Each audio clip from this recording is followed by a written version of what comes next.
What's going on out there, YouTube? This is SDL0320. I'm going over something for all my Vampire Diaries fans.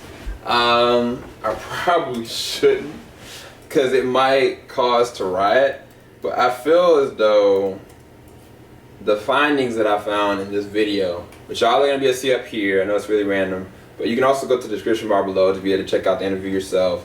I'm going to try to see if I can get it really quickly instead of wasting a whole lot of time. But basically, this is an interview with the cast of the Vampire Diaries. Basically before the season actually started. It's talking about the new season, which is the season we're on, but it takes place beforehand. So I'm going to see if I can find it really quick. Hopefully I can. I didn't spend too much time going to different videos. History. Man, I hope I still got this thing. I apologize for not being more prepared. I literally just did a review for the Vampire Diaries, the newest episode 7. So that's the reason why I wasn't kind of prepared for this. I might have to edit and crop this. I apologize if this is the first time I actually have to edit something or actually crop it out. Let's see if I can find it. I'm almost there. Alright, I think I've got it. Here you go. Alright, so I'm gonna let y'all listen to it. And I want y'all's interpretation behind this interview. Because it, to me, how do I put this? I'll just go to the specific section of the interview, so as not to listen to the entire interview. And I think I know the exact sequence. So the name of this interview is Vampire Diaries interview for New York not New York, but San Diego Comic-Con 2015. Let me see if I can find the volume. So we're here at Comic-Con with the cast of Vampire Diaries. The show started 7 seasons ago, and it was kind of like this love triangle between these early vampires, but we watched it evolve into something else. It has. Is it going to kind of feel like Vampire Diaries 2.0? I don't think so. Only in a way that. So this lady's name is Caroline we're surrounded Dries. in that romance, the gothic sort of like epic love stories.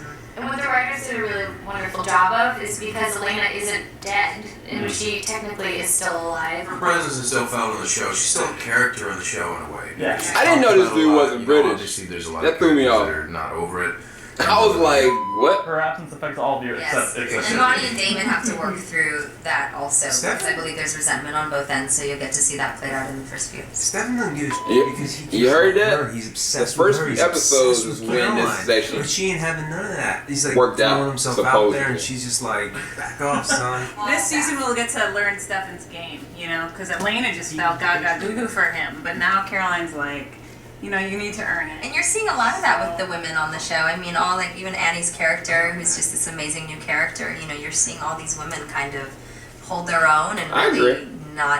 there's a lot of self-sufficiency So happening. far, it's actually been really We're strong. gonna see a lot of her this season, Yeah. especially the first part of the season. And Who? some new Yeah. female characters that are really exciting. Some Yo, new mama. female heretic characters are Really? that's really exciting. I'm excited Come on, to see Paul Wesley, get with the it. cast is. Well, this is actually a really cool season for you. I think the past couple of premieres, when you were dead when it started, and Yep. you were stuck in the 90s. No I'm love super for her. excited. I'm excited to be working with the cast on a more consistent basis. I'm excited for all the stuff with Damon. I'm excited that she has her powers back. I'm excited that the mentality that she's coming in with is because she was on the other side for so long, and how she's going to be approaching her life. I'm excited for that mentality. I think it's going to be really powerful, and she's going to make some decisions that I don't think she would have made before. Obviously, we asked Right them, about that. for some questions. We narrowed it down. That's alluding to Enzo. And as you can imagine, half of those million were, they mentioned the word Bamon. Bamon is actually really intense right now. I've never seen it this intense. We've only held hands on the show. But it was a nice handle. It was we were gonna die handhold. Oh, you did the fan cry for Bamon is I intense mean, right now. Yeah, I mean, we got nominated for an MTV Fandom Award. Like over 11 million people That was crazy. voted for Bamon, which is really cool. And then we have a Teen Choice nom, so it's really nice that people are appreciating the work that Ian and I do together and are seeing that and recognizing Listen to that. this. It really means a lot. Is that something that you would ever consider The doing? thing, their friendship on the show is so powerful. It's just so fun. She grounds him. She makes him less of a homicidal maniac, and he challenges her. And so they just have that fun banter. The actor chemistry is great. So I don't know. I'm feeling like Damon is still madly in love with Elena. Bonnie's gonna maybe have her own love interest this year, and it's not gonna be Damon. So Sorry, Bamon fans. Sorry, Ain't I'm happening. Rejected. Thanks for the award, though.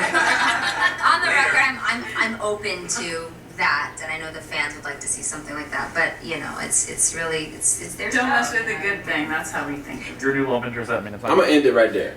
So Lori's perspective is don't end a good thing. They didn't have a relationship. They didn't have a friendship. They didn't just hated each other. It wasn't until you see their dynamics working together in the 6th season, being secluded together, that you look back on all the first season, all the way through, that they hated each other, they disliked each other, they had to work together, they just progressively worked into what they are. And that's the same exact thing that happened with Caroline and with Paul Wesley's Stefan, right? So what's the difference and why is it sway with this? So basically, she has said that they have perfect chemistry. They are interesting banter every time they're on the sequence. They have chemistry outside of that with the actor's perspective. So what is the dynamic? So why? And basically, Cat Grant, even when she was hearing that she was talking about them getting the teen choice, well, I forgot all about that Bamon got it over Damon and Elena. And so it's funny to me that she, looking at the expression on her face and what she was like listening to what the writer wanted and stuff like that, she even added on, I would love to be involved into that. And then the writer follows up with what she says. I just wanted to share that with y'all. So any of y'all that have had thoughts and processes of where's the writer's mindset on all this is, y'all got the proof right there in this interview, because she basically alluded to the fact, okay, yeah, we're just going to push Bonnie to somebody else, so it's not going to matter. And looking at the last episode that kind of came on, I'm just like, come on, y'all. Like, get with it. I mean, is it that she can't be with a primary character? Because Caroline's been with the whole board. Like, the whole board. So, I mean, I'm not bringing, like, race into this or the character, but it's like, the character has not had an opportunity for somebody to be after her. And, I mean, even Enzo said that in this episode. And it was like, to me, it would have been the perfect fusion for Damon to really, truly need her. But at the same exact time, I don't know. I really don't know where they're going to go with it, but it's definitely assured that the writers, in their minds and in their heads, that there's no Bamon. From what they want, from what they hear from the fans, it doesn't matter to them. And she just evidently said it. So I just wanted to share that with y'all so y'all can be able to see. I don't know what I'm going to name the title of this. I might name it No Love for Bamon from the writers, New York Comic-Con footage. And that's what I'll leave it at that. But I wanted to share that with y'all because I thought it was really interesting. I know y'all have had a lot of love for the characters, as well as like Enzo and Bonnie. I mean, if it was more not pushed down my throat and they didn't set up something to have something else, then it wouldn't be a problem with me. But don't start something and it works just to get scared and fall back from it because somebody quote unquote doesn't want to. I'd like to hear what Julie had to say about it, but I'm gonna leave it at that. So, y'all take it easy. JVS reporting to y'all live. Hopefully y'all enjoyed that footage /reaction / no love for Bamon, man. Mad at that joint, bro.